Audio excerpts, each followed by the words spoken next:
ঝাড়গ্রামের সাঁকরাইল ব্লকের কেশিয়াপাতা থেকে মোড়াকাটি পর্যন্ত প্রায় 15 কিলোমিটার দীর্ঘ এই রাস্তা বছরের পর বছর ধরে বেহাল অবস্থায় পড়ে রয়েছে। খানাখন্দে ভরা রাস্তায় চলাচল করতে গিয়ে প্রায়ই দুর্ঘটনার মুখে পড়ছেন স্থানীয় বাসিন্দারা। অভিযোগ, ভোট এলেই রাস্তা সংস্কারের গালভরা প্রতিশ্রুতি দেওয়া হয়, কিন্তু ভোট মিটতেই সব আশ্বাস উধাও। এই রাস্তার উপর নির্ভরশীল বনপুরা, ডাহি, নেগড়িয়া, চাঁদপাল, কুলডিহা সহ একাধিক গ্রামের মানুষ। স্কুল, কলেজ, অফিস কিংবা হাসপাতালে যাওয়ার একমাত্র ভরসা এই সড়ক। সারা বছর কোনো রকমে চলাচল সম্ভব হলেও বর্ষা এলেই কাদা আর জমা জলে দুর্ভোগ চরম আকার নেয়। পঞ্চায়েত থেকে ব্লক প্রশাসন সব মহলে বারবার আবেদন জানিয়েও কোনো কাজ হয়নি বলেই অভিযোগ বাসিন্দাদের। মশাই রাস্তা দিয়ে যাতায়াতের সমস্যা, প্রচুর গর্ত, আবার এই খোয়াগুলো দেওয়ার পরে আবার বেশি সমস্যা হচ্ছে যাতায়াত করার জন্য। তো আমাদের প্রত্যেকদিন যেতে হয় ডিউটি, পোস্ট অফিসে কাজ করি। মানে কোন এলাকার রাস্তা এটা? এটা রোহিণী গ্রাম পঞ্চায়েত এলাকার রাস্তা। কত কিলোমিটার এই অবস্থাতে আছে? এটা আছে 13 কিলোমিটার। আর কি সমস্যা হচ্ছে রাস্তায়? রাস্তায় এই যে কী বলবো, কন্ট্রাক্টর ধরলেও তাদেরকে করতে দিচ্ছে না, এই ধরনের সমস্যা হচ্ছে আর কি। বা কারা করতে দিচ্ছে না? কারা, সে পাবলিক আর কি, রাস্তা ছাড়ছে না, করছে না, এই ধরনের হচ্ছে আর কি। জায়গা ছাড়ছে না, জল নিকাশির ব্যবস্থা ছাড়ছে না, এই আর কি। আপনারা কি চাইছেন তাহলে? রাস্তা যাতে ভালোভাবে হয়, এই আর কি। অবিলম্বে প্রশাসনের তরফে রাস্তা সংস্কারের উদ্যোগ না নেওয়া হলে বৃহত্তর আন্দোলনের হুঁশিয়ারি বাসিন্দাদের। শুধু এই রাস্তা নয়, এরকম হাজার হাজার রাস্তা আছে। তারা মুখে বলছে পথশ্রী, রূপশ্রী, বিভিন্ন রকম প্রকল্প মানুষের কাছে হাজির করছে, কিন্তু বাস্তবের ক্ষেত্রে সেটা মানুষজন দেখছে কোনটা কি হচ্ছে না হচ্ছে। এখন এই রাস্তার অবস্থা খুবই খারাপ। আমিও প্রশাসনের কাছে বলেছি, না হলে আমাদেরকে বৃহত্তর আন্দোলনে যেতে হবে এই রাস্তার জন্য। এটা আমরা আবার প্রশাসনে বলবো যে না করে আমরা আন্দোলনে যাব রাস্তার জন্য, মানুষজনকে সঙ্গে নিয়ে।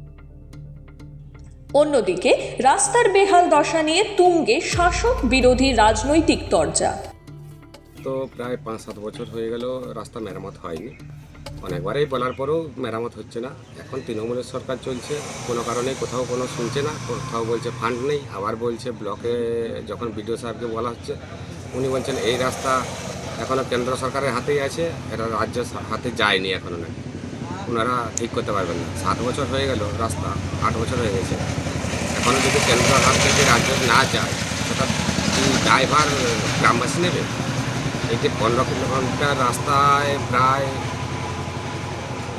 25 থেকে 30টা গ্রাম আছে, ওরা সবসময় সাফার হচ্ছে, কারণ এখানে স্কুল আছে, স্কুলে ছেলেমেয়েরা আসছে, এখানে বাস চলে প্রায় 15খানা।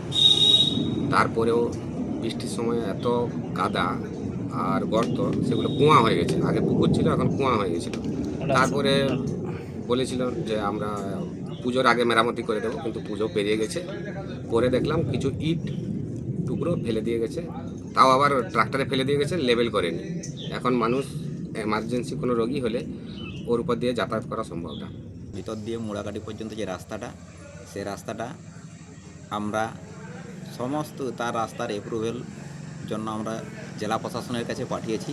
জেলা প্রশাসন থেকে অ্যাপ্রুভেল হয়ে গেলে রাস্তার কাজ শীঘ্রই আরম্ভ হবে। আর বিজেপি যে কথা বলছে, ওরা উন্নয়ন তৃণমূল কংগ্রেসের দিতে পারছে না, দেখতে পাচ্ছে না। আমাদের মাননীয় মুখ্যমন্ত্রী মমতা ব্যানার্জির সাঁকরাইল ব্লক তথা পশ্চিমবাংলার বিভিন্ন জায়গায় উন্নয়নের কাজ করে চলেছে। সমস্ত জায়গায় রাস্তাঘাটের অবস্থা বর্তমান খুব ভালো। আমাদের সাঁকরাইল ব্লকে 62খানা রাস্তা পঞ্চায়েত সমিতি, জেলা প্রশাসন ও আমাদের এসআরডি থেকে টেন্ডার হয়ে গেছে এবং সেগুলোর কাজ খুব শীঘ্রই শুরু হবে। এলাকায় উন্নয়ন হচ্ছে। বিজেপির চোখে উন্নয়ন দেখতে পাচ্ছে না, ওনারা চোখে সরষফুল দেখছে। 2026-এর বিধানসভা ভোটের আগে কি কেশিয়াপাতা ও মুড়াকাটির বাসিন্দারা অবশেষে রাস্তা পাবেন, নাকি অপেক্ষা করতে হবে আরও কয়েকটা বছর?